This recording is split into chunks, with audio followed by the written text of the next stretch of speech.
आप सबको नमस्कार। और इस वक्त महाराष्ट्र के मुख्यमंत्री आपके सामने हैं। जिस धरा पर, जिस नगरी में, जिस सिटी में मुख्यमंत्री जी हम बैठे हैं, यहाँ पर बॉलीवुड का बादशाह है, यहाँ पर बिजनेस के बादशाह हैं, और अभी जो राजनीतिक उठापटक हुई है उसके बाद से मुख्यमंत्री जी आपको राजनीतिक रणनीति का बादशाह भी कहा जा रहा है, पॉलिटिकल बादशाह।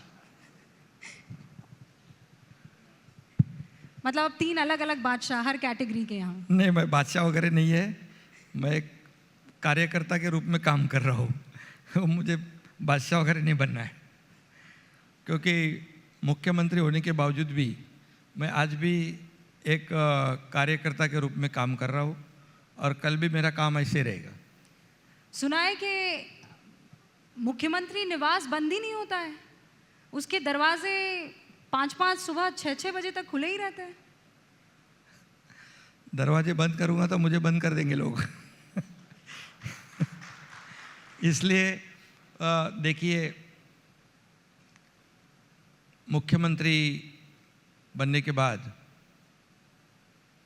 या पहले भी मेरी काम करने का जो तरीका था वो मैंने वैसे रखा है, क्योंकि कल तक मुख्यमंत्री बनने से पहले भी मुझे लोग जानते थे, मुझे मिलते थे, मैं उनका काम करता था, उनकी सुनवाई करता था, और कुछ हो सकता है उतना मैं उनके लिए कोशिश भी करता था। अगर मुख्यमंत्री बनने के बाद मेरे काम के तरीके में बदलाव करूं तो लोग बोलेंगे अरे कल तक तो अच्छा था, ये अभी आज बदल गया है क्या। तो इसलिए जो है वैसे ही शुरू रखा है, और काफ़ी लोग आते हैं। देखिए, हर एक आते हैं, उनका 100% तो कोई भी काम नहीं कर सकता है, लेकिन जो आते हैं उनकी सुनवाई तो कर सकते हैं हम। उनको सुनने का काम करता हूँ मैं, और जो हो सकता है उतना रिजल्ट मेरा देने का तरीका है वो तुरंत आओ, देखता हूँ, करता हूँ, पढ़ता हूँ, वैसा नहीं करता मैं। हो सकता है सुनवाई कर देते हैं आप? हाँ, बस वहीं पर फैसला तुरंत जितना हो सकता है उतना करता हूँ।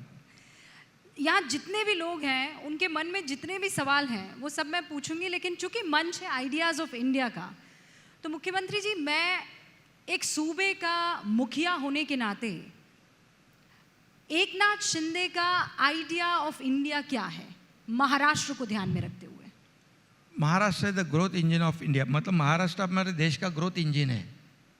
और आप जानते हैं कि अभी डबल इंजन की सरकार है, इसलिए थोड़ा स्पीड पकड़ा हुआ है। और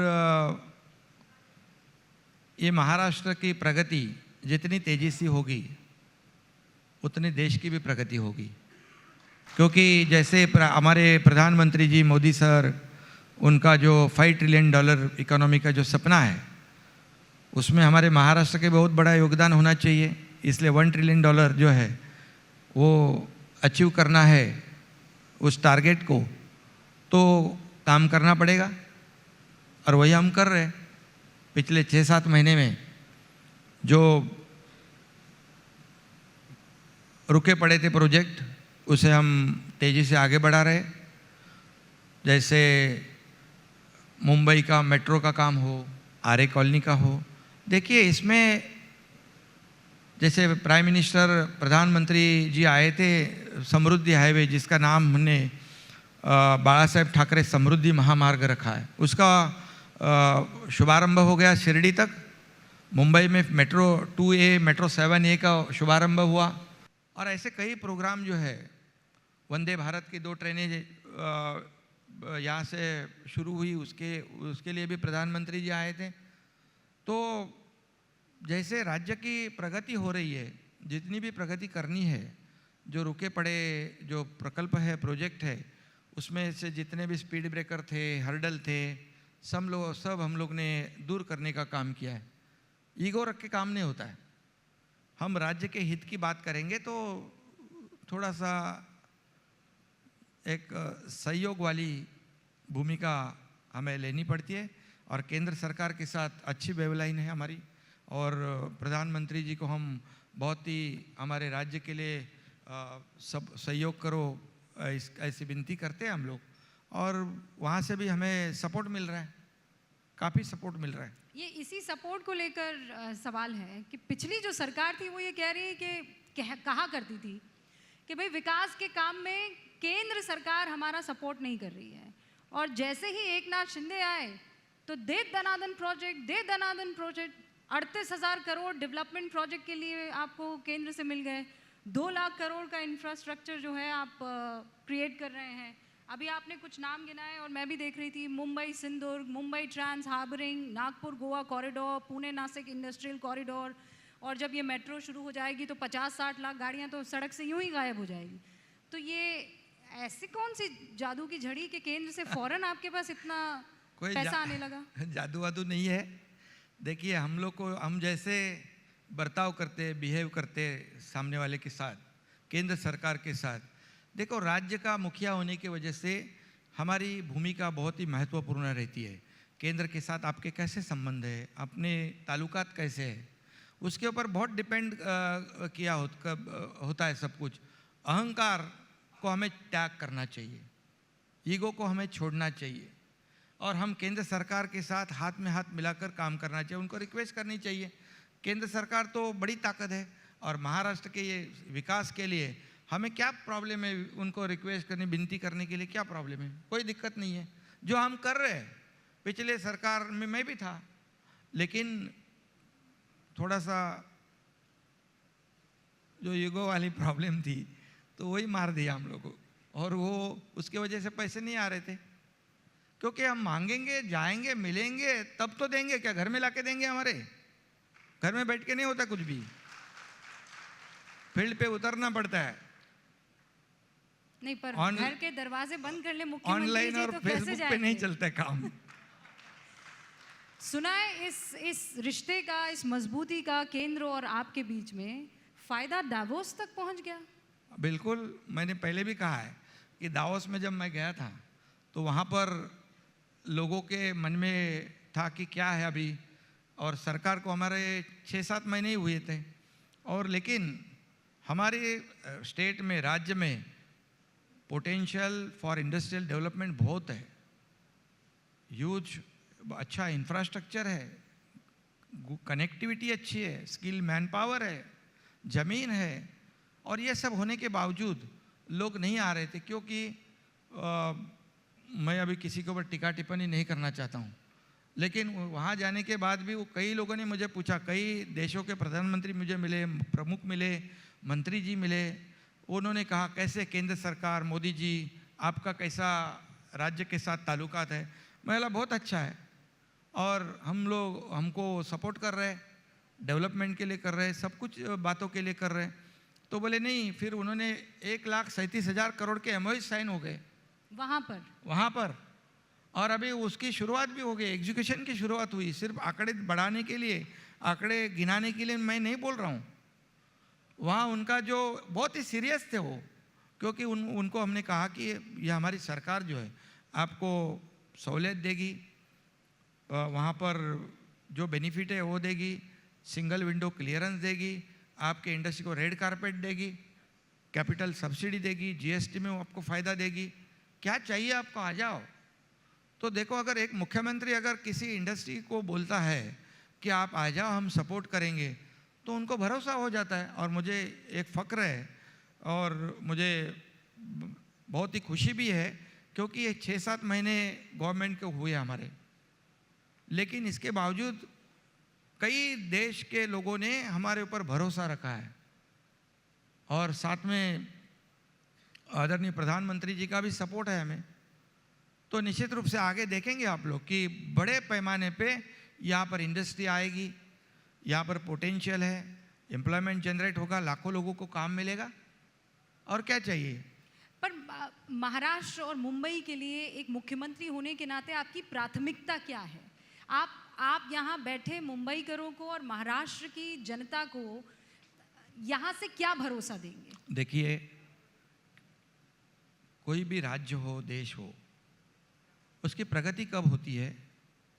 क्योंकि जो बेसिक एमिनिटीज़ है, इंफ्रास्ट्रक्चर है, एजुकेशन है, हेल्थ है, एनवायरनमेंट है, और ये सब जब इंफ्रास्ट्रक्चर मतलब क्या, जो अभी हम लोग समृद्धि हाईवे जो नागपुर से मुंबई 12 घंटे 15 घंटे 18 घंटे लगते थे, आज शिरडी तक 4 घंटे में लोग आते हैं। अगले साल में मुंबई तक पहुंच जाएगा वो। मतलब जहाँ 12-16 घंटे की जगह पे अगर आप 6-7 घंटे में अगर पहुंचते हैं, अब एक किसान वहाँ से उसका जो भी उगाया हुआ जो अनाज है या जो भी है, वो आज सुबह गाड़ी निकलेगी तो 3 दिन के बाद मुंबई पहुँचता था, अभी वो सुबह निकलेगा तो शाम को पहुँच जाएगा। और सिर्फ वो समृद्धि हाईवे सिर्फ हाईवे नहीं है, वहाँ पर हम लोग वो ग्रीन कॉरिडोर है, 30 लाख पेड़ वहाँ लगा रहे, ट्री प्लांट कर रहे हैं वहाँ पर हम, 250 से 400 मेगावाट सोलर एनर्जी जनरेट कर रहे। वहाँ टाउनशिप होगी, वहाँ लॉजिस्टिक पार्क हो गए, वहाँ इंडस्ट्री आएगी, पूरी तरह वहाँ डेवलप हो जाएगा। सिर्फ हाईवे नहीं है, और 20 जगह पे हम लोग नोड डेवलप कर रहे हैं। तो ये क्या चाहिए, ये तो इंफ्रास्ट्रक्चर है। MTHL का जो हाईवे देखा अभी, यहाँ शिवड़ी से लेके रायगढ़ तक जाता है, ये सीलिंग सिंगल लॉन्गेस्ट देश का सबसे बड़ा 22 किलोमीटर का है, ये सी ब्रिज है। वहाँ से अब अगर हम अभी निकले तो रायगढ़ पहुँचने के लिए 2 घंटे लगते हैं। आपको मैं बताऊंगा कि उसको हम लोग वर्ली को कनेक्ट कर रहे, कोस्टल को कनेक्ट कर रहे। ये नरीमन पॉइंट से निकला हुआ हमारा जो भी नागरिक है, वो जहाँ 1.5-2 घंटे लगते हैं, सिर्फ 20 मिनट में पहुँच जाएगा। यही तो जादू है, 20 मिनट में, और 1 साल भर में ख़त्म हो जाएगा प्रोजेक्ट। अभी कुछ दिन पहले मैं नितिन गडकरी जी का इंटरव्यू ले रही थी। अभी आप शिवसेना के गडकरी लग रहे हैं मुझे। गडकरी साहब तो हमारे ही है, क्योंकि आपको बताऊंगा, आपने नाम लिया तो अभी मेरी मुलाकात भी हुई। जैसे मुंबई पुणे पहले देश का सबसे पहले एक्सेस कंट्रोल रोड हुआ, पहली बार। जब हमारे बाला साहब ठाकरे जी ने कहा, अरे भैया ये 7-8 घंटे पुणे को जाने को लगते हैं, 10 घंटे लगते हैं, अभी इसको कुछ करो। एक्सेस कंट्रोल रोड बनने के बाद अभी 2.5 से 3 घंटे में पुणे पहुंच जाता है। पुणे से आदमी यहाँ आता है, डेली अप डाउन करने लग गया। पुणे में हिंजवड़ी में IT सेक्टर डेवलप हो गया, इंडस्ट्री हो गई, service industry I, real estate boom हो गई, ऑटोमोबाइल इंडस्ट्री डेवलप हो गई। ये एक हाईवे क्या कर सकता है, इसका उदाहरण जो है ये मुंबई पुणे। अभी उसमें मैं मिसिंग लिंक कर रहा हूँ, जहाँ घाट सेक्शन पूरा अवॉइड हो जाएगा। दुनिया का सबसे वाइडेस्ट टनल हम लोग कर रहे, अभी 1 साल में वो ख़त्म हो जाएगा। मुंबई पुणे आधे घंटे पहले पहुँच जाओगे। ये हाईवे पर 2 से 2.5 घंटे में पहुंच जाना, समृद्धि हाईवे आपके मंत्री रहते वो प्रोजेक्ट शुरू हुआ था मुख्यमंत्री जी। हाँ। ये हाईवे जितना जल्दी बना उससे तेज तो आपका पॉलिटिकल सफर रहा। अभी वो 150 के स्पीड से चल रहे हो, मैं खुद ड्राइव भी किया है। और मैं बताऊंगा कि मेरे समय मैं जब भी MSRDC मिनिस्टर था और तभी देवेंद्र फडणवीस जी मुख्यमंत्री थे, उन्होंने कहा भैया ये नागपुर मुंबई को हमें करीब लाना है। बोले चलो लाते हैं हम, और मुझे जिम्मेदारी उन्होंने सौंप दी। बहुत विरोध हो गया, बोले काफ़ी लोगों ने विरोध किया, करवाया, सब कुछ हो गया, लेकिन मैं फील्ड में उतर गया और काम शुरू हो गया। मुझे खुशी है कि मैं MSRDC मिनिस्टर था, अभी मुख्यमंत्री के कार्यकाल में उसका शुभारंभ हो गया, मोदी जी आए थे। तो ये 150 की स्पीड में चलने वाला हाईवे है, वैसे तेज रफ्तार से हमारी सरकार भी। और आपका पॉलिटिकल सफर किस रफ्तार से चल रहा है? ये 150 तो 250 आपका। देखिए, जैसा जैसा समय आता है वैसी गाड़ी फास्ट भगानी पड़ती है। कभी कभी कुछ है तो स्पीड ब्रेकर आया तो स्पीड कम गाड़ी का करना पड़ता है। हाईवे मिल जाए तो उसको भगा जोर से। हाईवे पे अभी हम लोग 5000 किलोमीटर के हाईवे बना रहे राज्य में, एक्सेस कंट्रोल हाईवे, जो Vasai Virar multi modal corridor है, Mumbai Goa access control greenfield road है, नागपुर से गोवा ग्रीनफील्ड रोड कर रहे, पुणे रिंग रोड ग्रीनफील्ड कर रहे। ऐसे 5000 किलोमीटर के एक्सेस कंट्रोल रोड हम राज्य में कर रहे, ताकि ऐसे बहुत समय लगता है जैसे 10-10, 12-12, 15-15 घंटे, ऐसे नहीं, जाओ सीधे फास्ट बिल्कुल, और हाईवे का समय पे पहुंच जाओ, समय की बचत होगी। नहीं मुख्यमंत्री जी, हाईवे का एक्सेस कंट्रोल तो समझ में आता है, आपने तो पार्टी का भी एक्सेस कंट्रोल ले लिया है। देखिए क्या है, ऐसा कोई कंट्रोल वगैरह लेता नहीं, मैं काम करते रहता हूँ। और डेमोक्रेसी में, लोकशाही में मेजॉरिटी को काफ़ी इम्पोर्टेंस रहता है और मेजॉरिटी का सरकार बन गया। चुनाव आयोग ने फैसला दिया, उसका मैं स्वागत किया है। देखिए कैसा है, इसमें ये सब चुनाव आयोग हो, न्याय व्यवस्था हो, ये उनका एक अलग अस्तित्व है, उनके अधिकार है। जब हमारे पक्ष में अगर फैसला होता है तो वो न्याय व्यवस्था अच्छी है, वो चुनाव आयोग अच्छा है। हमारे खिलाफ अगर फैसला होता है तो बुरे है, ऐसा नहीं कहा जा सकता। वैसे हम लोग नहीं कहते, जो भी है वो जो फैसला देते हैं वो हम स्वीकृत करते। लेकिन अभी तो क्या क्या हो रहा है मैं उसमें नहीं जाना चाहता हूँ। मैं आज आप जिस कुर्सी पर बैठे हैं और जिस मंच पर बैठे हैं, और आप ये जानते हैं कि सिर्फ मुंबई वासी ही नहीं, देश की एक एक जनता जो है वो जो कुछ इस वक्त मुंबई में हुआ है और पार्टी को लेकर हुआ है उसके बारे में बहुत डिटेल में जानना चाहते हैं। और इसीलिए मैं आपसे जो सवाल पूछ रही हूँ और मैं उम्मीद करती हूँ कि आप बहुत ईमानदारी से उन सवालों के जवाब देंगे और आप कतराते भी नहीं हैं। मैंने आपके बहुत से इंटरव्यू देखे हैं और हिंदी में भी बहुत शानदार आप वार्तालाप कर रहे हैं। सवाल ये है कि आप पर आरोप लगा रहे हैं उद्धव ठाकरे कि आपने उनकी विरासत छीन ली, आपने उनके पिता की मेहनत छीन ली, उनके लोग छीन लिए। आप पर चोरी का, गद्दारी का, दगाबाजी का, धोखेबाजी का, आप शब्द समझ रहे हैं, बड़े बड़े आरोप लगाए जा रहे हैं। आप क्या जवाब देंगे वो जो कह रहे हैं कि मेरे पिता की विरासत तुम छीन गए? देखिए, ये शिवसेना पार्टी जो है वो बाला साहेब ठाकरे जी ने बनाई और उसमें मेरे जैसे कई हजारों लाखों कार्यकर्ता जो है, मेरे से काफ़ी सीनियर लोग भी मेरे साथ हैं अभी, गजानन कीर्तिकर, रामदास कदम, बड़े बड़े लोग हैं जो सीनियर है, सबका नाम मैं नहीं ले पाऊंगा। आज 13 MPs, 13 सांसद, आज शिवसेना पार्टी के 40 + 10 MLA, 50 MLA, लाखों लोग, लाखों कार्यकर्ता लोग, हजारों पार्षद, कारपोरेटर, कितने लोग हैं, क्यों आए मेरे साथ, ये सोचने वाली बात है। देखिए, आरोप लगाना तो सीधी बात है, छोटी बात है, कोई गद्दार है, चोर है, ये है, बोलने को तो ठीक है, लेकिन हम लोगों ने उनकी प्रॉपर्टी के ऊपर दावा नहीं किया है, उनके संपत्ति पे दावा नहीं किया है। जो बाला साहब के विचार थे वो विचार को उन्होंने पूरी तरह त्याग दिया। जो हमारे बाला साहब हमारे दैवत थे, हम उन्हें बहुत ही पूज्य मानते थे, हम लोग उनके साथ काम किया हुआ है।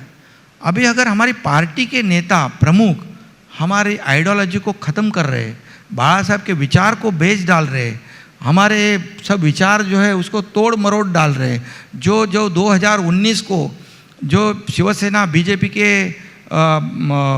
लोगों ने वोट दिया, यहाँ पर एक तरफ बाला साहब का फ़ोटो लगाया, दूसरी तरफ मोदी जी का फ़ोटो लगाया, हम वोट मांगे लोगों के पास, लोगों ने भी भर भर के वोट दिए, शिवसेना बीजेपी को मैंडेट दिया और ताकि पूरी मेजॉरिटी दे दी दोनों पार्टी को, शिवसेना बीजेपी को, तो सरकार किसके साथ बनना चाहिए था?